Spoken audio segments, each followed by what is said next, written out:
नमस्कार दोस्तों, स्वागत है आप सभी का हमारे यूट्यूब चैनल ऑब्जेक्टिव सेंटर पर। इस वीडियो में हम लोग पढ़ेंगे रियल एक्सिल और स्टीयरिंग सिस्टम। 472 नंबर का क्वेश्चन है, मोटर वाहन के किंग पिन में कैस्टर एंगल का मान कितना होता है। ऑप्शन है 5 से 7 डिग्री, 2 से 8 डिग्री, 1 से 2 डिग्री, 7 से 9 डिग्री। तो देखिए, जो मोटर वाहन के किंग पिन में रहता है उसमें जो कैस्टर एंगल का मान रहता है वह रहता है आपका 2 से 8 डिग्री तक। तो मोटर वाहन के किंग पिन में कैस्टर एंगल का मान 2 डिग्री से 8 डिग्री होता है। किंग पिन उदग्र रेखा से आगे की तरफ या पीछे की तरफ भी झुकी होती है। इस झुकाव को ही हम लोग कैस्टर कहते हैं। 473 नंबर का क्वेश्चन है, फ्रंट एक्सल के साथ मोटर गाड़ी के क्या जोड़े जाते हैं। ऑप्शन है पिछला पहिया, अगला पिछला दोनों पहिए, इनमें से कोई नहीं। तो जो फ्रंट एक्सल रहता है इसके साथ मोटर गाड़ी में हम लोग क्या जोड़ते हैं, तो वह जोड़ते हैं अगला पहिया जोड़ते हैं। तो फ्रंट एक्सल के साथ मोटर गाड़ी के अगले पहिए जोड़े जाते हैं। गाड़ी के अगले भाग का भार फ्रंट एक्सिल पर आता है। यह स्टीयरिंग में सुविधा प्रदान करता है तथा सनक के झटके सहन भी करता है। अब है आपका 472 नंबर का क्वेश्चन। तो 472 नंबर का क्वेश्चन कह रहा है कि फ्रंट एक्सल में किस प्रकार का बियरिंग प्रयोग किया जाता है। ऑप्शन है ball bearing, roller bearing, thrust bearing, इनमें से कोई नहीं। तो देखिए, जो फ्रंट एक्सल रहता है इसमें हम लोग जो बियरिंग यूज करते हैं वह थ्रस्ट बियरिंग रहता है। तो थ्रस्ट बियरिंग का प्रयोग हम लोग करते हैं। इसमें लगे किंग पिन द्वारा स्टब एक्सल और गाड़ी में दोनों पहियों को आसानी से घुमा सकते हैं। फ्रंट एक्सल स्प्रिंग द्वारा गाड़ी को चलाते समय कुशन का काम करता है। फ्रंट व्हील ड्राइव वाले एक्सल में रोड व्हील को इसी तरह के द्वारा घुमाने की शक्ति दी जाती है। और जो फ्रंट एक्सल होता है यह प्रायः दो प्रकार का होता है, एक होता है आपका लाइव फ्रंट एक्सल, एक होता है आपका डेड फ्रंट एक्सल। 475 नंबर का क्वेश्चन है, स्टब एक्सल के साथ किस प्रकार के तथा कितने बियरिंग प्रयोग होते हैं। ऑप्शन है roller bearing, 2 ball bearing, 2 taper roller bearing, Bush bearing. तो स्टब एक्सल के साथ जिस प्रकार का तथा कितने बियरिंग प्रयोग करते हैं, तो देखिए दो आपका टेपर रोलर बियरिंग रहता है। तो स्टब एक्सल के साथ 2 टेपर रोलर बियरिंग प्रयोग होते हैं। स्टब एक्सल पर अगला पहिया चढ़ाया जाता है। किंग पिन की सहायता से यह स्टब एक्सल फ्रंट एक्सल से जुड़ा होता है। स्टब एक्सल फोर्जिंग द्वारा एलॉय स्टील तथा निकल की बनाई जाती है। किंग पिन पर स्टब एक्सल घूम सकती है और यह 4 प्रकार की होती है। आपका होता है, चलते हैं नेक्स्ट क्वेश्चन पे। 476 नंबर क्वेश्चन है, बड़ी गाड़ियों में स्टीयरिंग को कितने चक्कर घुमा सकता है।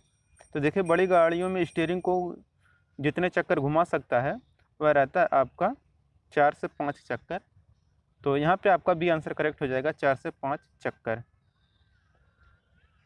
477 नंबर क्वेश्चन है, अगले पहियों की फिटिंग में कुछ कोण दिखाए दिए जाते हैं, यह क्या कहलाते हैं। ऑप्शन है wheel fitting, wheel alignment, self alignment, इनमें से कोई नहीं। तो अगले पहिए की फिटिंग में कुछ कोण दिए जाते हैं और यह क्या कहलाते हैं, आपके व्हील अलाइनमेंट कहलाते हैं।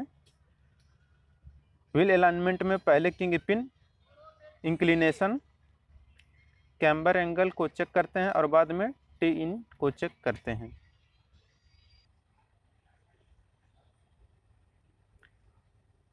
478 नंबर का क्वेश्चन है, किस प्रकार की स्टीयरिंग द्वारा 90 डिग्री पर भी गाड़ी को खड़े खड़े मोड़ सकते हैं। ऑप्शन हाइड्रोलिक असिस्ट द्वारा, पावर स्टीयरिंग द्वारा, रिवर्सिबल द्वारा, इनमें से कोई नहीं। तो जिस प्रकार की स्टीयरिंग द्वारा 90 डिग्री पर भी गाड़ी को खड़े खड़े मोड़ सकते हैं वह हमारा रहता है पावर स्टीयरिंग। तो पावर स्टीयरिंग द्वारा 90 डिग्री पर भी गाड़ी को खड़े खड़े मोड़ सकते हैं। भारी गाड़ियों में स्टीयरिंग के लिए ड्राइवर को स्टीयरिंग व्हील पर अधिक ताकत लगानी पड़ती है, खास तौर से जबकि गाड़ी को शार्प कॉर्नर पर मोड़ते हैं। और पावर स्टीयरिंग सिस्टम 2 प्रकार का होता है, एक होता है आपका इंटीग्रल पावर स्टीयरिंग और दूसरा होता है आपका लिंकेज पावर स्टीयरिंग। 479 नंबर का क्वेश्चन है कि कैम्बर एंगल कितना रखा जाता है। तो देखिए, जो कैम्बर एंगल होता है यह आपका 2 डिग्री से 5 डिग्री तक रखा जाता है। और गाड़ी को आगे से देखने पर टायर के मध्य रेखा तथा उदग्र रेखा के बीच को एंगल को हम लोग कैम्बर कहते हैं। 480 नंबर क्वेश्चन है, टो इन या टो आउट कितना रखा जाता है। तो देखिए, जो टो इन या टो आउट रहता है यह आपका 1 mm से 5 mm तक रखा जाता है। और गाड़ी के अगले दोनों पहिए आगे की तरफ से कुछ अंदर की तरफ मुड़े होते हैं अतः ऊपर से देखने पर पहिए के एंगल सिरों के बीच की दूरी a पिछले सिरों के बीच की दूरी b से कुछ कम होगा। इन दूरी के अंतर को हम लोग टो इन कहते हैं और यह 2 mm से 5 mm तक होता है। चलते हैं 481 नंबर क्वेश्चन पे। टो इन गेज किस गेज से नापते हैं? तो जो टो इन रहता है या किस गेज से नापते हैं? तो देखिए जो टो इन रहता है इसे हम लोग टेलीस्कोपिक टो इन गेज के द्वारा नापते हैं। जैसा कि इसके नाम से स्पष्ट है, टो इन है तो टो इन गेज का प्रयोग करेंगे। तो देखिए toe in telescopic toe in gauge से मापते हैं और डायल गेज के द्वारा फ्लैटनेस को मापा जाता है और फ्लेयर गेज के द्वारा दो सतहों के बीच के गैप को मापा जाता है। 482 नंबर का क्वेश्चन है कि 4 पहिया वाली गाड़ियों का स्टीयरिंग किस तरह का होता है कि आगे के पहिए, देखिए 4 पहिया वाली गाड़ियों की स्टीयरिंग इस तरह होता है कि आगे के पहिए क्या है कि बिना स्लिप हुए घूमते हैं, स्लिप करते हुए घूमते हैं। उपयुक्त तो दोनों सत्य हो सकते हैं, इनमें से कोई नहीं। तो देखिए 4 पहिया वाले गाड़ियों का स्टीयरिंग इस तरह से होता है कि अगला पहिया जो रहता है ये आपका बिना फिसले हुए यानी कि बिना स्लिप हुए घूमता है। तो यहाँ पे हमारा ये आंसर करेक्ट हो जाएगा।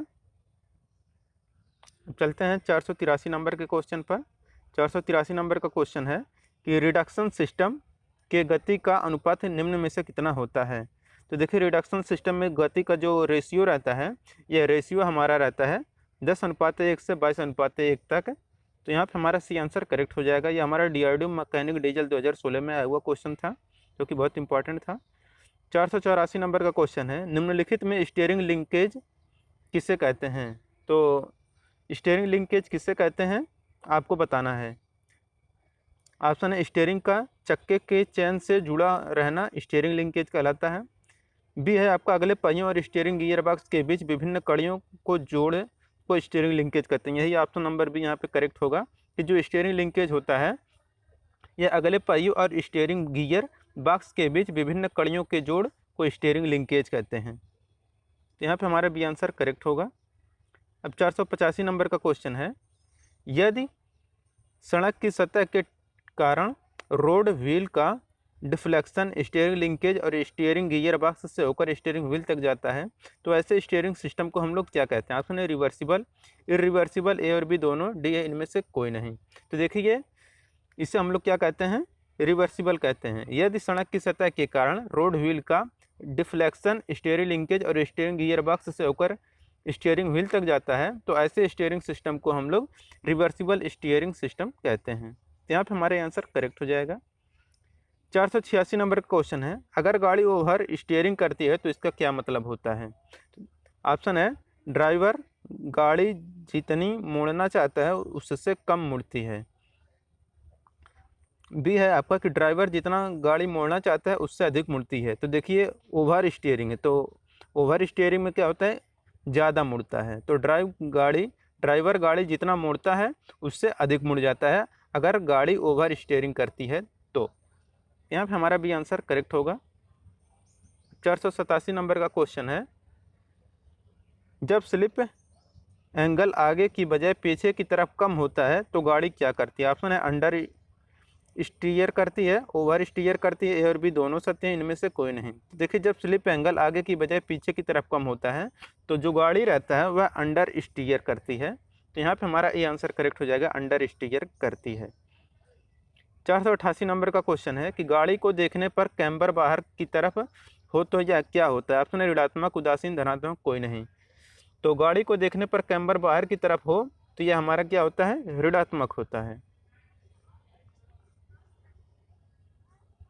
489 नंबर का क्वेश्चन है, ये हमारे डीआरडीओ मोटर मैकेनिक 2016 में है वो क्वेश्चन है कि आधुनिक गाड़ियों में किंग पिन झुकाव कितना होता है? ऑप्शन 1 से 2 डिग्री, 2 से 6 डिग्री, 4 से 8 डिग्री, इनमें से कोई नहीं। तो आधुनिक गाड़ियों में किंग पिन झुकाव जो होता है यह झुकाव रखा जाता है 4 से 8 डिग्री तक। तो यहाँ पे हमारा सी आंसर करेक्ट होगा, 4 से 8 डिग्री। 490 नंबर क्वेश्चन है गाड़ी मोड़ते समय फ्रेम के साथ अगले दोनों पहियों के कोणों के अंतर को क्या कहते हैं? ऑप्शन है toe out, toe in, toe cup, toe hub. तो गाड़ी मोड़ते समय फ्रेम के साथ अगले दोनों पहियों के कोणों के अंतर को हम लोग बोलते हैं टो आउट। तो टो आउट यहाँ पे करेक्ट आंसर होगा। स्टीयरिंग सिस्टम इस प्रकार से डिजाइन किया जाता है कि गाड़ी मोड़ते समय अंदर का पहिया अधिक कोण बनाता है तथा बाहर का कम। इसी कारण मोड़ते समय पहिए टो आउट रहते हैं। 491 नंबर का क्वेश्चन है, मोटर वाहन के किंग पिन में कैस्टर एंगल का मान कितना होता है? ऑप्शन है 6 से 8 डिग्री, 3 से 5 डिग्री, 1 से 3 डिग्री, 7 से 9 डिग्री। तो मोटर वाहन के किंग पिन में कैस्टर एंगल का जो मान रहता है, यह मान रहता है 3 से 5 डिग्री तक। तो यहाँ पे हमारा बी आंसर करेक्ट हो जाएगा। कैस्टर पिन उदग्र रेखा से आगे की तरफ या पीछे की तरफ झुकी होती है, इस झुकाव को हम लोग कैस्टर कहते हैं। अतः एक साइड से देखने पर उदग्र रेखा तथा किंग पिन की मध्य रेखा के बीच का जो एंगल हो रहता है वह पहिए के तल पर होता है, उसे हम लोग कैस्टर एंगल कहते हैं। और इस कैस्टर एंगल का मान साधारणतः 2 से 8 डिग्री तक होता है। तो 2 से 8 डिग्री तक होता है, तो इसके रेंज में 3 से 5 है, तो यहाँ पे हमारा बी आंसर करेक्ट हो जाएगा। अब है हमारा 492 नंबर का क्वेश्चन कि angle between steering axis and the vertical axis of the wheel is called. चक्र के स्टीयरिंग कक्ष तथा ऊर्ध्व कक्ष के बीच के एंगल को क्या कहते हैं? यह हमारा इसरो टेक्नीशियन और मोटर मैकेनिक 2016 में वो क्वेश्चन था। ऑप्शन है caster steering angle, toe in toe out. तो इसे हम लोग बोलते हैं कैस्टर बोलते हैं।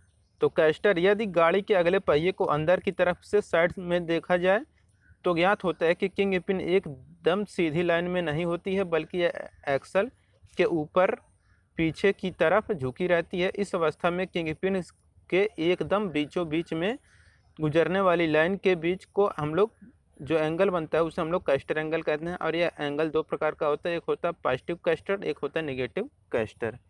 दोस्तों यहाँ पे हमारा ये चैप्टर होता है ख़त्म। अगर आपको वीडियो पसंद आए तो वीडियो को लाइक कर दें। अगर आप हमारे चैनल पर नए हैं तो चैनल को सब्सक्राइब कर लें, और जिन लोगों ने वीडियो को शेयर नहीं किया है वो लोग वीडियो को शेयर कर दें। Thank you.